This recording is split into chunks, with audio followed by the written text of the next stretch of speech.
What's good, Spartan Nation? It's your boy, Easy E. How many times have you practiced that? 0. I know you've been working hard in the lab. I've been practicing. I don't know if you can tell.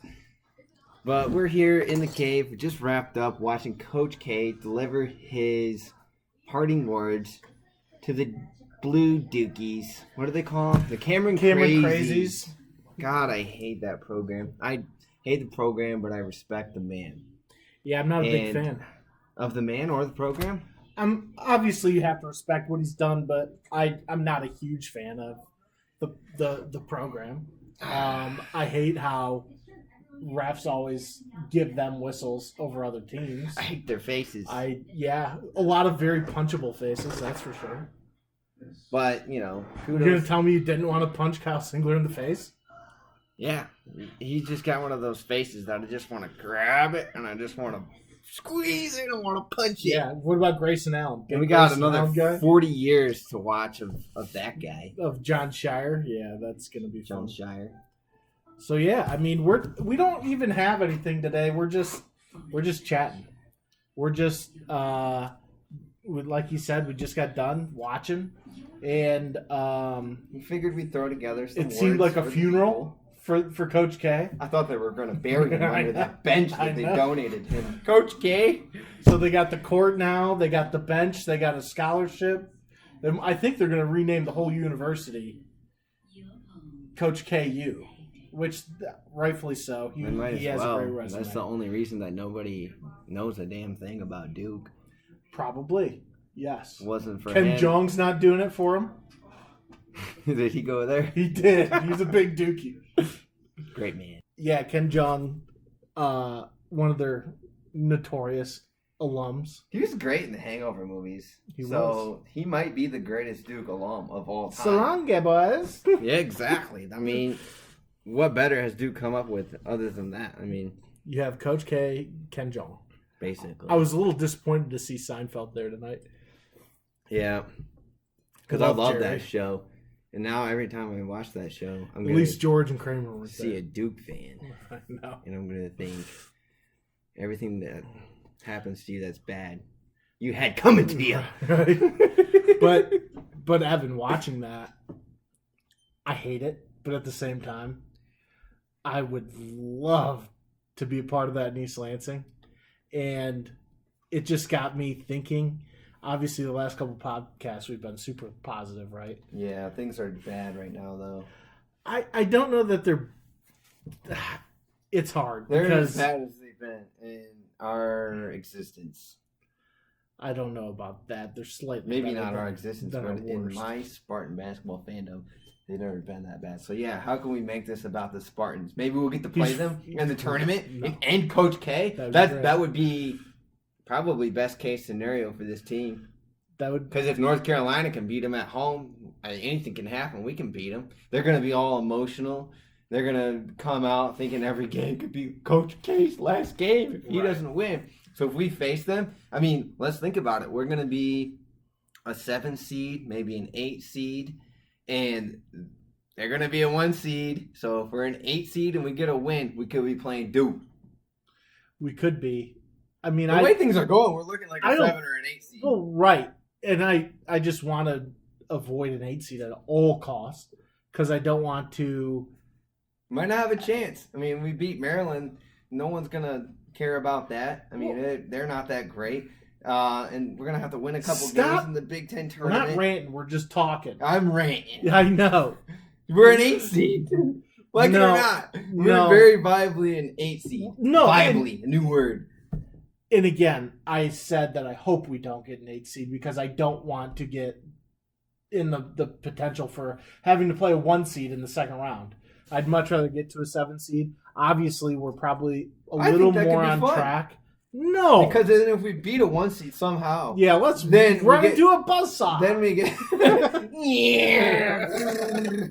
Just right from the net up. Let's go. Some people would like to just end the season, so I guess you're doing them that gives us a chance service to have a huge win and then take the route of a 1 seed from there.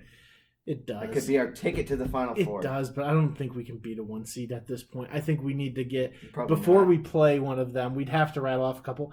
I'd rather beat Maryland, win a couple, 2 games in the Big Ten tourney, and sneak into hopefully a 6 or a 7. But if it's an 8, so be it. So for a That'll be 7, we where can we're still play Duke in the second round. They love to match us up with They're Duke. not. They're going to want Izzo to play against Coach K. Oh, God. And that's what they're going to make happen. And that's the way the stars are aligning. I'm telling you, here first, folks, we're playing Duke in the second round. If we can win in the first round.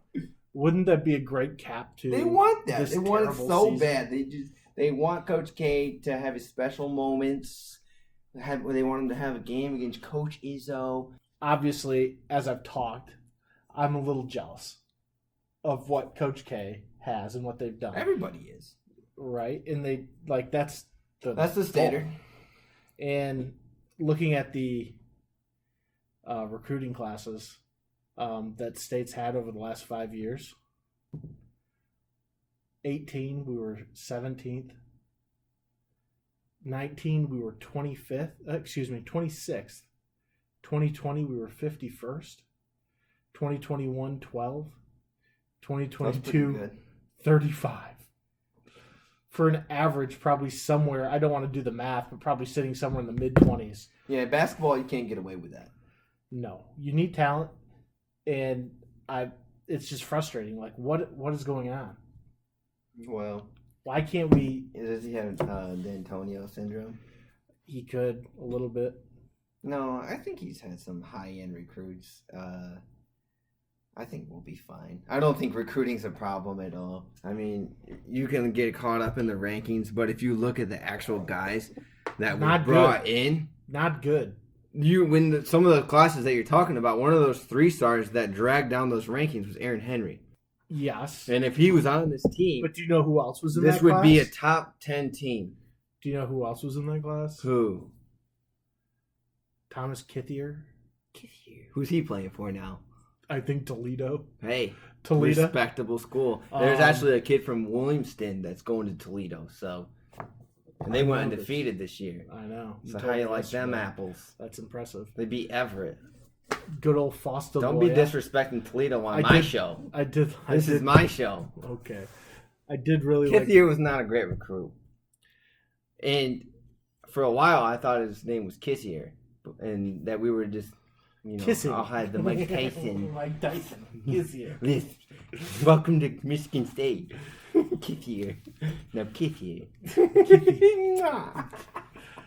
Anyways, who else was in the class? Yours truly, Foster Loya. He's tearing it up in Davidson. He is. Tearing it up. Who I would probably take. And that's where he belonged from the start. You loved him. So, I did. So don't be disrespecting the class. I did love him. He was making it rain. It was a gamble. It was a gamble. He could have been he could still be the next Steph Curry. Oh, you heard it here first, folks. Hot take. Foster Loya. Steph Curry. Next Steph Curry. The next chef. No, I just, after watching that, the thing makes me a little envious. Coach K got to a point where he was such a good recruiter and he had such a big name. Recruiter of young athletes, young gentlemen. And he was conning these top 5 prospects to come play one season at Duke for free and then go to the NBA. I mean, I don't think that's been common. Riding on those coattails of these one and dones for the past 10 years. And in my opinion, that's the easy way out. Good for them. It's literally the hard way out. No, it's not. It's exactly what Izzo's been trying to do and been unable to do. No, Izzo, how many recruiting battles has he lost on those guys too? Izzo doesn't want Paolo Banchero. Why would he want him? He's gonna be gone in 1 year. What a bum! He wants to hang jerseys for guys. I think you should immediately listen to his press conferences. These guys did it the right way. They went through the process. That's why he loves guys like the kid from Illinois, Frazier. He said Frazier's his favorite guy in the world because he played 4 years. He wants 4-year guys. He doesn't want one and dones. You have to have a mix. I don't want. There's no choice. I don't want one and dones. I don't want. How many one and dones have we had? I don't want 5 one and dones at a time. I want to sprinkle in 1 or 2 into a good veteran team. I want 2 and dones. I don't want one and dones. One and dones are program breakers unless you get them every single year, which he has. So to his credit, go ahead. I was just letting you finish. No. What else you got? You finish. What are your thoughts? You finish. I insist. No, you have to have a balance. You have to have guys who have been in the program. You have to also interject top-end talent. And he hasn't done it. He's tried to do Coach it. K. You have to be the greatest of all time. And land top 5 talent every single year. You were just saying on the last episode that he is the best ever of all time over Coach K. I overstepped. But he's at least in the conversation. Second best, folks. I'm sorry. Exactly. So you don't have like Calipari. I take full responsibility for my takes. It shouldn't be that hard for him. He I'm should be able Spartan to kick that take. You can Spartan my take. I think his assistants. He needs to upgrade his assistants if he wants to win a second title. I'm tired of looking at Dwayne Stevens on our sideline. Yelling during our free throws. Get back on defense! How about we let our guys shoot a free throw first? Right. I'm tired of Mark Montgomery, even though he's been back for like a year. New people. Try something new. Maybe get some young recruiters. Think about this. We already have Keon Coleman, Emily Carr on the team. What about bringing Tucker onto the bench? Yeah, right. And letting him coach the defense? Right. Great take.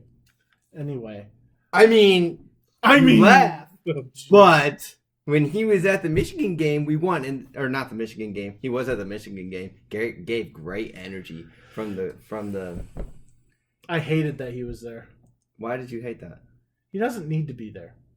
He doesn't need to support their program. I remember when Brady didn't pay for that ticket. I love that he was there. That means that he's invested in the program and he cares about Michigan State. He's supporting his football guys on the bench. He wants to make sure that Izzo doesn't put them in a precarious situation. You got my guys on your bench. Precarious situation? What the heck are you talking about? What if all of a sudden Keon Coleman gets himself into a Jawan Howard situation? And Izzo getting slapped in the face. He's got to go protect. Oh, so Mal's going to run on the court? Keon, I need you next year. Don't do it. Bring Tucker on the bench. It'll pay dividends. He was at the Purdue game, leading the Izzo. I understand that. At a home game, it's different. But I remember a game that Brady Hoke came to in East Lansing. Are you comparing Mel Tucker to Brady Hoke? Just in the fact that they're the only 2 coaches I know that have gone to road games. Oh, in the rivalry. No other coach has ever gone to a that road I game. remember.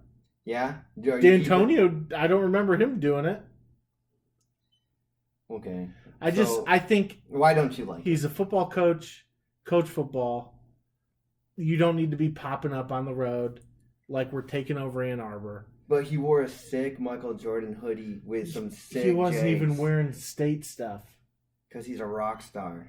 I don't love it. I don't need it. Are you down on Tucker this week? No, I love him. I can love him. You wanted to go to that game too, so you're just jealous. I'm not courtside. No, I can love somebody and also criticize them. Yeah, you criticize me a lot. You need it. I love Izzo. I can critique him. Not that I know all. He knows more about basketball than I've forgotten. Or whatever that's saying. He's forgotten more about basketball more than you know. Something like that, folks. We're going off the rails. Quit saying folks. Friends. We're patrons. We're flying off the rails. Nope. People. Yeah. So, yeah. I just, watching Coach K, that was, it made me jealous a little bit. And it made me just ponder what's gone on the last several years with Izzo. I mean, in reality, he won 2 Big Ten titles 2 years ago, back to back. And it's just been a down couple years. But the pandemic's made things weird, man.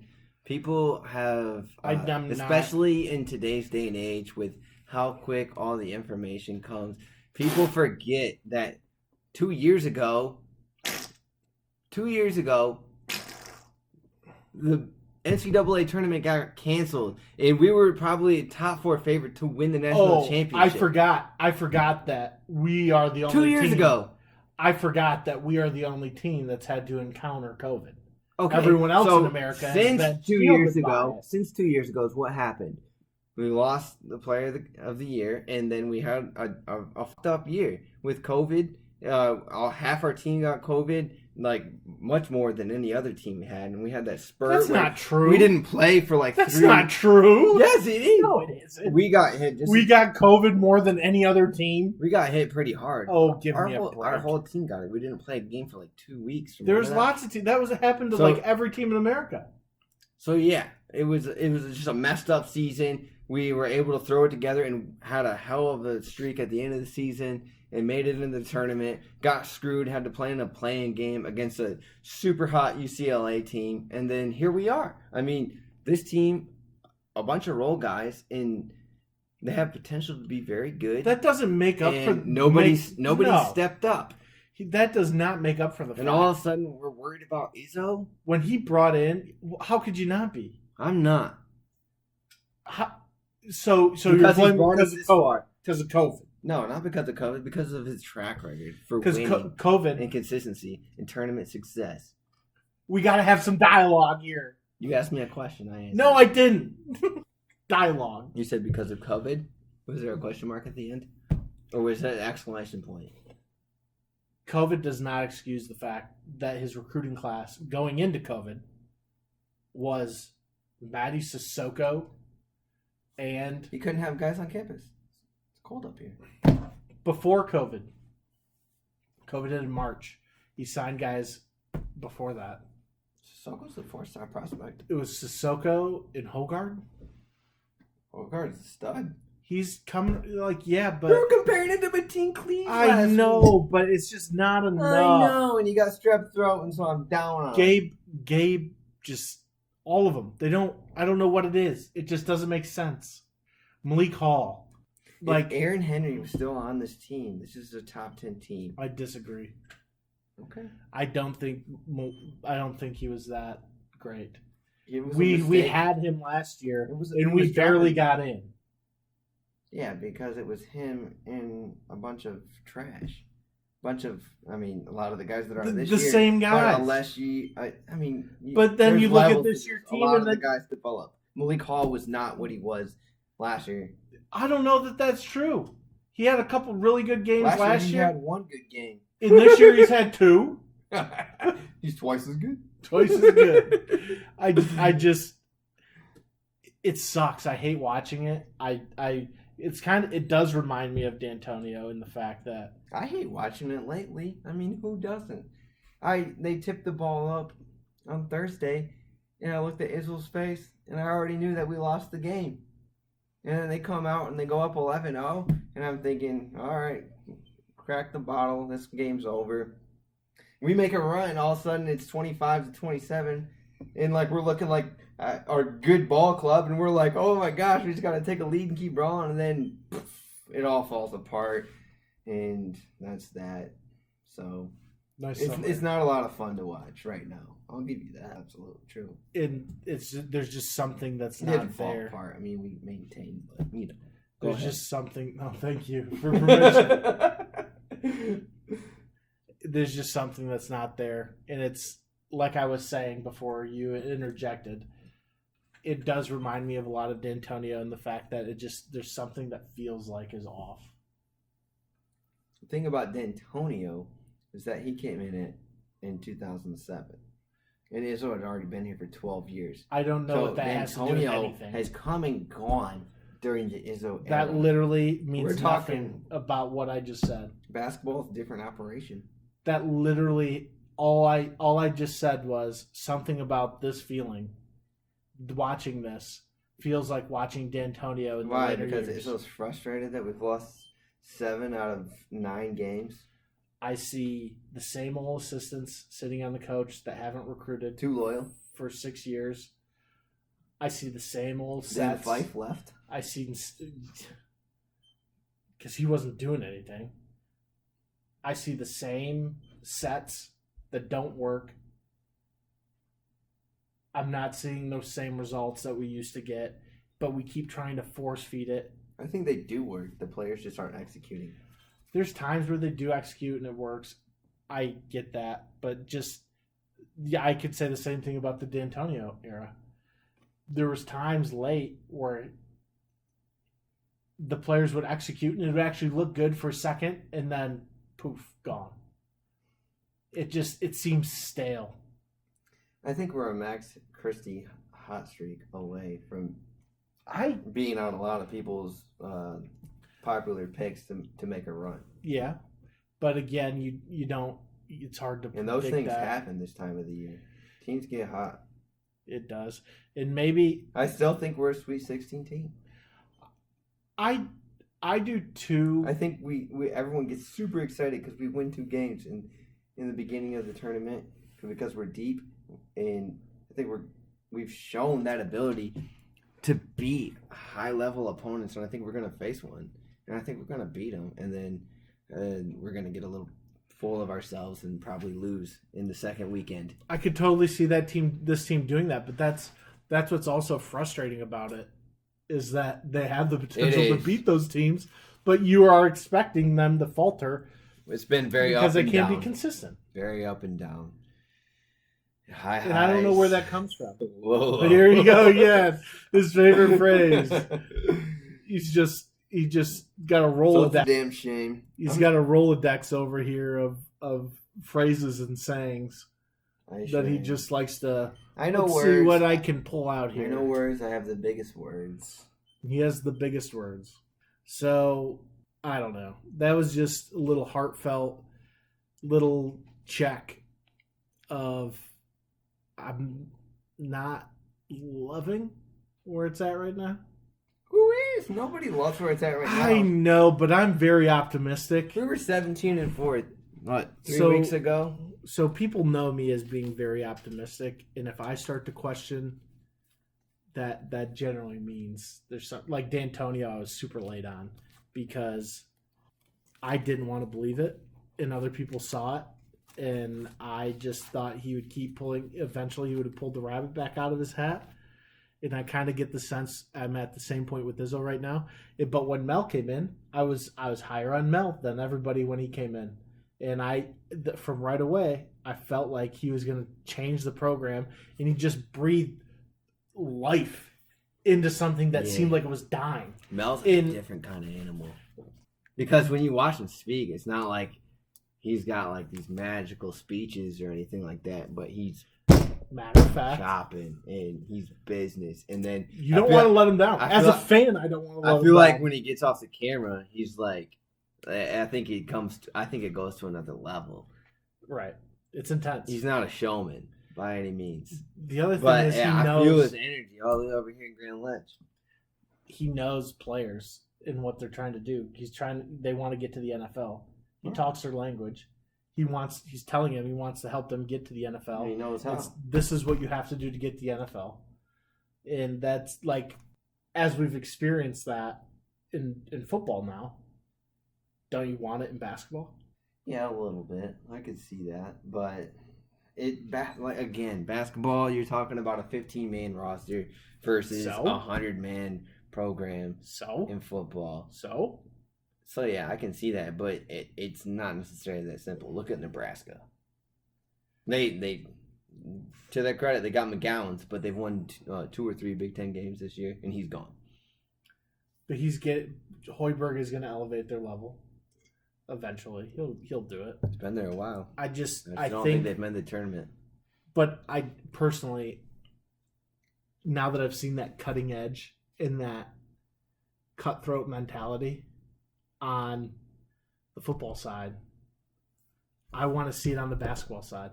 Izzo's willing to adapt, though, and I think he'll learn from Tucker. No, Izzo's learning from Tucker. Old dog, new tricks. I get it, and he's maybe nearing the end. But when it comes time to replace him, I feel like Haller is going to be digging into that. We're going to have to find a new Tucker for the I don't think it's necessarily going to just be Izzo's choice. I still think that it will. The book, it absolutely will. I still don't think the book's going to be closed on Izzo by any means for Look, another few years. I think he's going to leave on his terms, and I don't think that he's going to leave like D'Antonio. I hope he win. I hope not. It's a celebration. And if I did, I would never admit it. But I don't think that's going to happen. I really hope that it ends with the national title and he never coaches. We come out and we're number 2 in the nation and we miss the tournament like Michigan then did this year.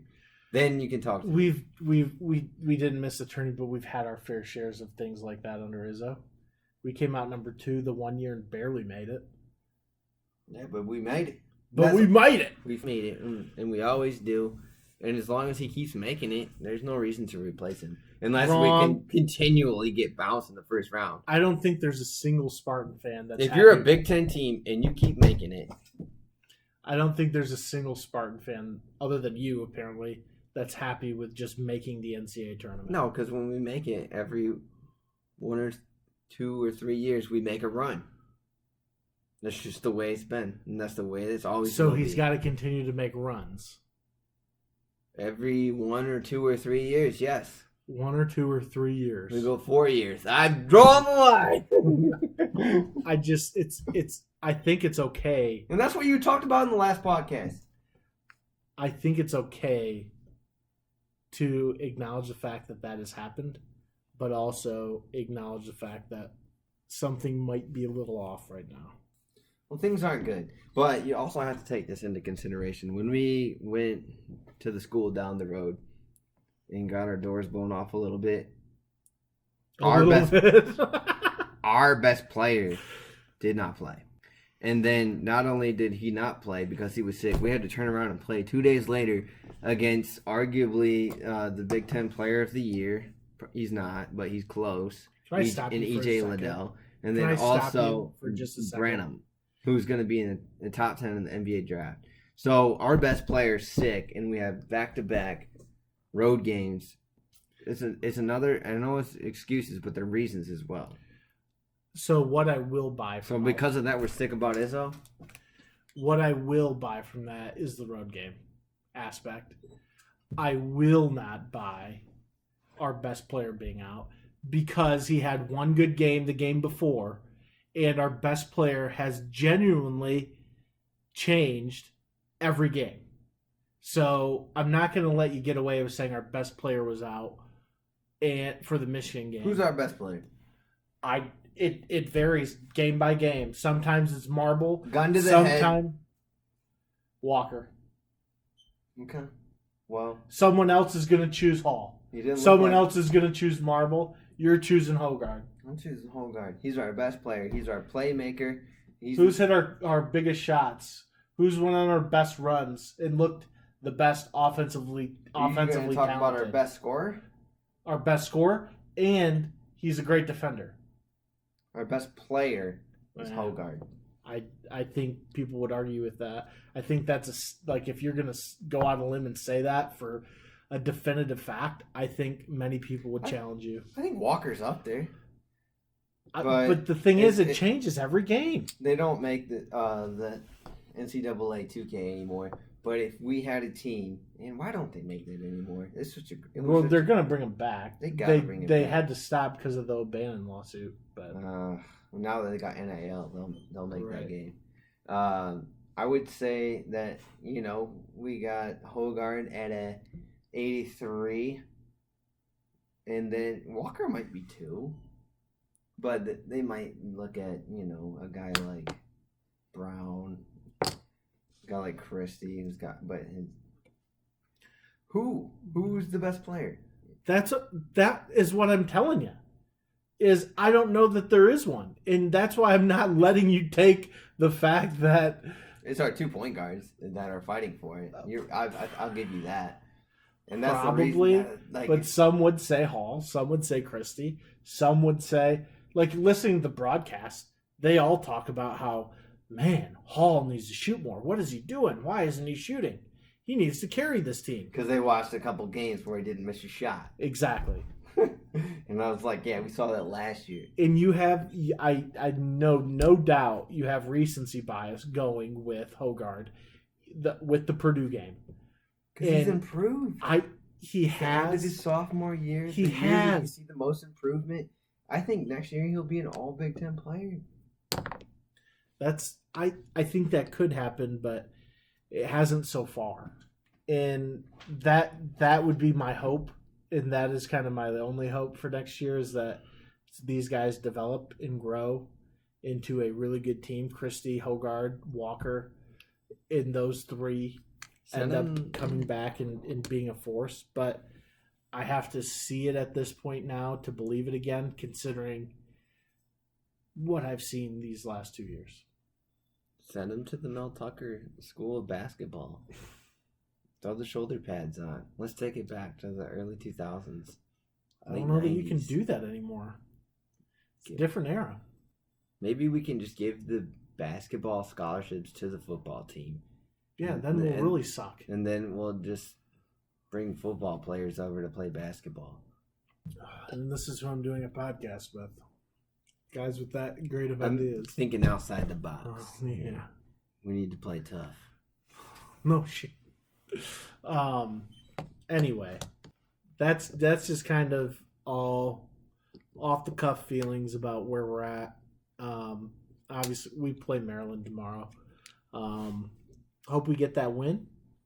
Hope we get into the Big Ten tourney and do well. I don't care if we win tomorrow. We probably will.